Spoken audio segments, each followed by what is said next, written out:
If you find yourself in a hole, you probably dug it. And maybe it might be a good idea to stop digging and start climbing. And life is like that. Many times we tend to fall into holes, or sometimes we dig our own holes. Many times we dig our own holes, whether it be financial challenges, health challenges, relationship challenges, career and business challenges. And in this last couple months, I've been coaching some colleagues through some pretty tough times. And I guess, look, life is all about the good times and the tough times, and many times the bigger your life, the bigger the great times, and also sometimes the bigger the tough times. But when the going gets tough, as the great song says, the tough get going. And many times challenges are like weight training. They're there to make you stronger. Bigger challenges will make you stronger and better if you choose to be. So in this Kmax, I'm going to take you through maybe a little process that could be very helpful to logistically go through challenges and come out the other end in a better state than you did going into them. And look, I'm well into my 50s, approaching my 60s, and I've been through lots of tough times. We all have. And I guess when you live a fruitful life, you're going to get the great, fresh, tasty, nutritious fruit, but there's going to be some rotten fruit along the way. And if you've got rotten fruit, don't hang on to it, throw it away, because every time your hand's full of rotten fruit, then you can't pick up the fresh fruit. And the main areas that people want to succeed in life, I call them the 4 quadrants, the areas that you want to succeed in, but they're also the areas that you can have major challenges with. And that includes your health, number 1, your wealth, number 2, your career or business, number 3, and your relationships, or your main relationship, number 4. And they're the 4 main areas that people want to be successful. They want to become rich, and they want to be happy, and they want to be healthy and fit and slim and energetic, and they want to have a career and a business that they love, and they want to have loving relationships. But sometimes those things don't always go to plan. Sometimes they go, as they say, pear-shaped, whether that because of you or the circumstances around you, whether it be other people or the marketplace or the government or whatever it might be. But many times, if you want a helping hand, look at the end of your arm. And most times the problems that you have in your life, you created yourself, because every problem that you've had in your life, you've been there.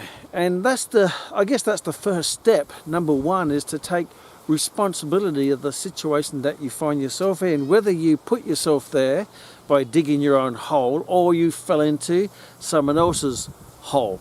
Now, a good friend of mine who's a physician who works in the emergency in hospitals, and he's a great doctor, he says 95% of people who come into this hospital put themselves in this hospital by, number 1, neglect. Means they neglected their health, which means they got overweight, or they got disease, they got coronary heart disease and diabetes through poor choices in life and eating and exercise and activity. They put themselves here, or that's by neglect, or they just did something stupid. They sped, they drunk drive, they started to think they could jump over a cliff and they end up falling in, or they climbed a ladder without making sure it's secure. It means they put themselves in that position themselves. So the first thing is to take full responsibility of your situation that you find yourself in. Number 1, if you're fat, you ate it. If you're broke, you spent it. If you have a poor relationship or a bad marriage, then you chose it. If you have a career that's unfulfilling and toxic and you don't enjoy it, then you chose that career. You accepted the position. You can also quit and move on if you want. But many times it's very careful, very important to take responsibility and not go down that path of blame-itis or excuse-itis, and you start to blaming other people, or they make excuses for the situation that you're in, because ultimately you're not a tree. You can move, you can make decisions, you can make changes, and you can actually move on. So number 1 is take responsibility of the situation that you're in. And in my journey, I've been in many big holes. I remember in the 1987 financial crash, I had accumulated $500,000 worth of money and assets, and I was doing incredibly well, which is a lot of money back in the 80s, and I was only in my early 20s, and I go, yeah, things are going fantastic. But then when the 87 crashed, it virtually wiped everything out, and I went broke. Isn't that amazing? I went broke, and I thought, wow, and I dusted myself off, and I went, well, let's move on, because I'm young, I can still rebuild. You can take my money, but you can't take my confidence, you can't take my knowledge, you can't take my drive and my ambition, because money is just a thing that comes and goes. There's a great lesson which I tend to share with people, is make sure you don't attach your self-worth or your self-esteem or your character to things such as money and materialistic things, or to people, or to achievements and results, because many times you don't have control of them, because people come and go, money comes and goes, results don't always pan out. If you always do good things, most of the time you get good outcomes, but not all the time. So if you attach your happiness or self-worth or self-esteem and confidence to these things which aren't entirely in your control, then you're going to have a rocky road. Today's a nice sunny day, and if I said I'm going to be happy only on the sunny days, then I'm going to be miserable on the not so sunny days or the rainy days. So just be happy. And I always say, hey, someone said to me this morning, how's the day? Well, this morning there was clouds all over the sky. Most people will call it overcast. I call it's a platinum day, because the sky looks like platinum day, and ultimately it's a sunny day every day above the clouds. So take responsibility of the situation that you're in, and many times, 95% of the time, you put yourself in that position. 5% of the time, it was probably not in your control. You may have had a car accident, it wasn't your fault, some drunk hit you. Yeah, that's just called being unlucky. But if you're the drunk, or you were speeding, or you were texting while you're driving and you crash, then hey, you actually put yourself in that position. You increase the odds to crash your car. If you're overweight, or you're unfit, or you don't have a healthy lifestyle, or you smoke, then your chances of getting disease and cancers and sickness, then you put yourself in that position. So don't blame anyone as you're puffing on a cigarette, eating a donut, laying on the couch, eating Netflix, eating chips, because that's not going to end very well. If you have a business and you're not attending to it and doing the things that are required to make that business successful, then don't expect that business to do well. You eventually go broke. If you spend more than what you earn and you're lazy with your money and you throw it out there, then don't expect it to get rich, and don't win if you can't pay your bills and you go broke. Because that is probably where, unfortunately, 95% of the time we create our own situation that we're in. Now, you can create that situation to be a poor situation by neglect or bad choices, or you can create a fantastic situation by being educated and being knowledgeable and doing more positive things and always being proactive. Then you're going to have a greater chance of being healthy, of being wealthy, having a successful career or business, and having great relationships. So you have to always be proactive. If you're proactive, then most of the time, not all the time, but most of the time, things are going to turn out well. And if things don't turn out well, it wasn't because of you digging the holes, because you accidentally fell into someone else's hole, and you can always get out of that, and I'm going to show you how to do that. But in my journey, look, I've lost all my money in the 80s. I lost millions of dollars during the GFC, the global financial crisis, around 2008, 2006, 2008. I've been divorced, I've fought against cancer, I've had death in the family, I've had death in close friends. So yes, we've all had our own disasters that people will say, but it's what I do know: when you're going through a challenge, that panic is not a part of the solution. And I'm going to go through a process that stops you from panicking, to take responsibility, be proactive, and to work through it, so you will get through the bad days to enjoy the great sunny days. Now, the other thing is when you're in a situation, whether you're in a tight or bad financial situation, because as I said, at the moment I'm dealing with a colleague who's lost millions of dollars. I've got another colleague who I'm coaching who's going through a very messy divorce. I have another colleague who's just lost their secure job and they got a family, and so I'm working with them, and I've been in those situations in my own unique way that gives me the ability to help others with the knowledge I have, the knowledge I've acquired from other great people, to share with them and with you. The other thing is to put things into perspective. You know, I was chatting to one of my friends today, or colleagues today, who's going through some challenges financially, losing lots and lots of money. And I have another colleague who's the day after, who's actually got a significant cancer and may not be around for very long. And as I was saying to him, he says, yeah, you're going through some money challenges, but hey, yesterday I was talking to a bloke who might be not here for very long. So really, is that really important? You know, when someone else is losing their life. As the great saying go, I used to whinge about my shoes until I met someone who has no feet. So whatever you're going through, you may have a bad headache and whinging and moaning, but someone else has got a brain tumour and they're going to die tomorrow. So it's really important to really put your life or your things into perspective, because there's lots of other people in the world who are going through a lot tougher things than you are and probably handling it a lot better than you. And I see many times stories with kids in cancer wards, and they're not going to live very long, but they're all happy and they're having a great time. And I think, you know, it just presses the button that says, yeah, well, hey, let's just enjoy my life for what I've got. And really, all these majors in my mind are really minors in reality, because at the end of the day, I'm not going to be here for long, and it's not going to be important anyway. So let's go through some nice process that's going to be helpful to you. The first, number one, is take responsibility. You know, if you're in a relationship or a marriage, then probably you contributed to it. Ask yourself this, you know, at the start of the relationship, that person was in love with me, and now they can't stand me. Well, what have I become for them not to stand, rather than blaming them for how they feel? Maybe you're not the person you promised to be at the start of the relationship by what you shared or what you promised, or more importantly, who you were. You're a positive, beautiful, kind, loving person, giving them all the attention, and then now you're thinking, well, am I still that same person, or have I let things slide a little bit? Well, maybe things have changed. Take responsibility. If you're broke, then are you spending more than what you earn? Do you have a budget? Do you work out your financial plan? If you don't have that, then it's not going to go so well. There's a great saying is, those things that are not measured will not change, and if they do change, those change for the negative. So if I have a beautiful garden and I don't measure it, means I'll look at it, make sure there's no weeds, and I'll keep the water on the plants to water them and fertilize them and debug them and all that bit. If I just let the garden go, the weeds will grow.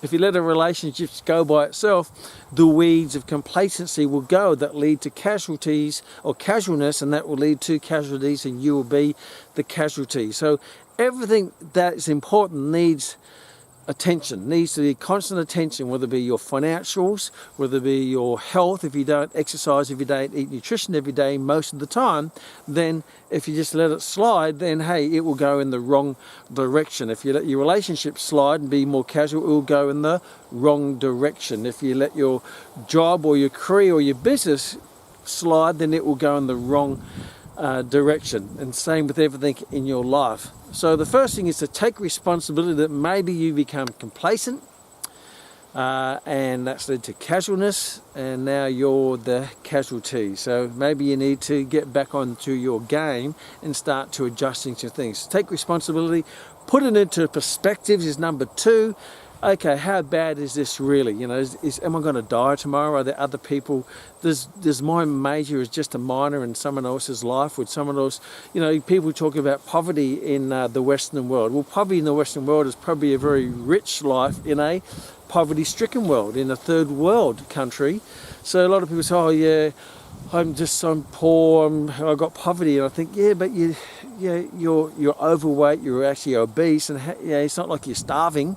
Poverty in my mind when I was a kid was those starving kids who can't even get food. So your poverty may be someone else's richness. Your trash might be someone else's treasure. So put it into perspective, just to do a reality check on yourself in the situation, so you don't go down that poor little old me, what we call plum. Poor little old me, isn't it terrible what's happened to me? Well, maybe it's not that bad, and maybe you put yourself into that situation. So take responsibility, put it into perspective. The next thing is, if you're going through major challenges, just get the facts, you know, get the emotion out of it, get the facts of the situation. Now, if it's a relationship, what are the facts of the situation? Yes, I've been complacent. Yes, I've been rude. Yes, I haven't been doing the things I promised. Yes, and just take responsibility for all those things. Get all the facts of the situation. I always say this in a relationship, it's called the reset button. If you've been in a marriage and you weren't married anymore, would you ask your partners to marry them based on the life that you're living now? And that's a great question. The question might be, well, no, when I married them, they were fantastic and positive, fit, promising the world, and now, they just laze around doing nothing and blame and get whingy or whatever it might be. Have you become that person? And take responsibility. That is the facts. Get the facts of a financial situation. What is all the facts? This is my current bank balance, these are my assets, these are my liabilities, these are the actions that have been taken. Get all the facts on both sides, not just your sides. Like if you're in a court of law, give you the prosecution and the defense, and get all the facts and weigh them up, get the reality and see what you're getting upset about. And maybe you say, well, I'm getting upset about the things I did, so I should take responsibility for that. What are all the facts if you're overweight or you're sick or diseased or whatever it might be? Get the facts of, did you put yourself in that situation? Am I eating well? Am I exercising well? What are all the facts? What I've been diagnosed with? So get all the facts of your relationship, of your job, if you're in a job and it's not going so well, what are the facts? Have I been arriving early, leaving late like I used to when I first started, or maybe I arrive late, leave early now? Maybe that's the facts of the situation. Have I been going the extra mile, or have I been doing the things that need to be done? Have I been acting on my promises? How far behind on my promises am I? So get all the facts of every situation, put it on the table, lay it all on the table so you can see the reality of the situation. And when you get all the facts, so number one, take responsibility. Number two, put it into perspective in comparison to the picture of life. Number three, get all the facts. And I've been through bad situations from a business, financial situation. Says, wow, God, look, I owe all this money and I got this much money, and there's a big gap there. Now I've got the facts of the situation, because if you don't know the facts, you tend to get scared of the unknown, and you tend to exaggerate the unknown. You start to, oh my God, it's like the boogeyman. Oh my God, it's not good. So your mind just exaggerates it. And sometimes getting the facts means that, well, maybe this is not really such as bad a situation as I first thought. Maybe I can see my way out of this with I see the facts. It's not as big a hole as I thought, and I can get out of it. So get the facts. And then once you've got the facts, the next step is the most important, is determine what is the worst case scenario. So you take responsibility for the facts, but then accept the worst case scenario. What is the worst thing that can happen here? Do I go bankrupt? Will I get divorced? Will I die? Will I get sacked from my job? What is the worst case scenario? Death, bankruptcy, losing my job, divorce. And I've been through divorce, and I've been broke, and I've had pretty bad diagnosis and different cancers in my life. But once you get the facts, that's really get the facts, and then what is the worst case scenario? Work out the worst. And many times when you work out the worst, you think, well, maybe that's not as bad as my imagination thought it was going to be, or maybe it is. Either way, you have to determine what is the worst case scenario. Now, once you determine the worst case scenario, this is the most important. I know the previous one was most important. This is more important. You have to accept the worst. You have to accept it, because if you don't accept it, you'll fear it.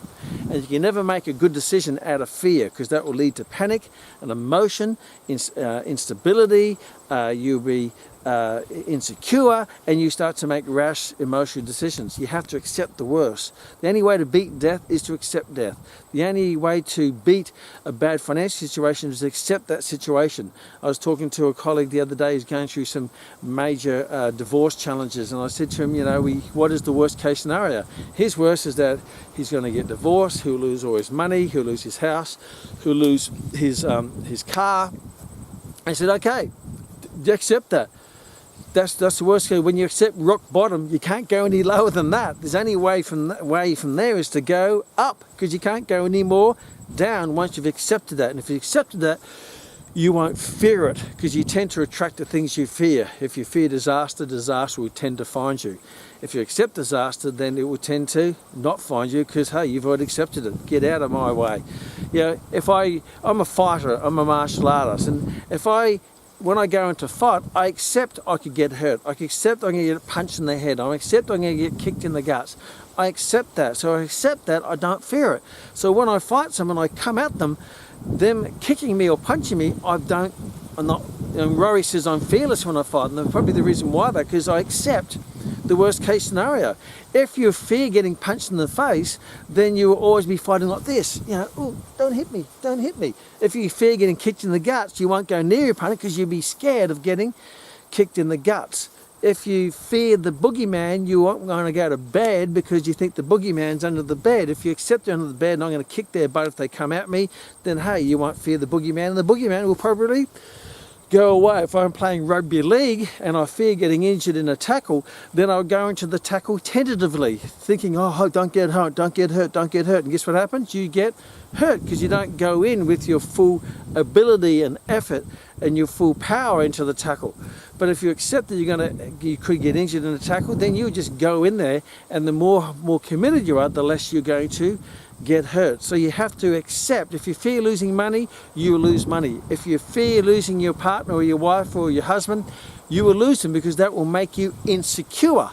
And no one is attracted to the emotion of insecurity, because then you start to, if you fear you're going to lose that partner, then you start to get jealous. Where are you? Where are you going? Or who are you with? And that is not an attractive thing.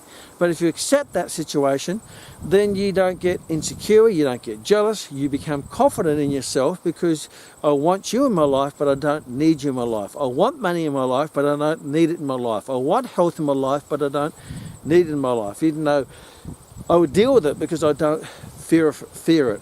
I'll conquer it because I don't fear it. So the part of not fearing that situation or those actions is to accept the worst case scenario. And when you accept the worst case scenario, very rarely is it actually as bad as you first thought, when you're in that emotional state where you haven't taken responsibility, you haven't put it into perspective, you haven't actually got the facts, you haven't determined the worst case scenario, and you haven't accepted the worst case scenario. You're just this floating cloud of anxiety and fear and panic, and when that happens, nothing productive gets done. So the next step is to accept the worst. The next step after that is then work towards making it better. You know, you've accepted the worst, and now just be proactive at making it better without any conditions of the outcome. Means if I'm in a financial situation, then I'm going to work out ways to make this the best I can. I'm going to renegotiate with my creditors, or I've already accepted bankruptcy. Hey, so the creditors say, oh, send you bankrupt. I say, I don't care, mate. I've already accepted it.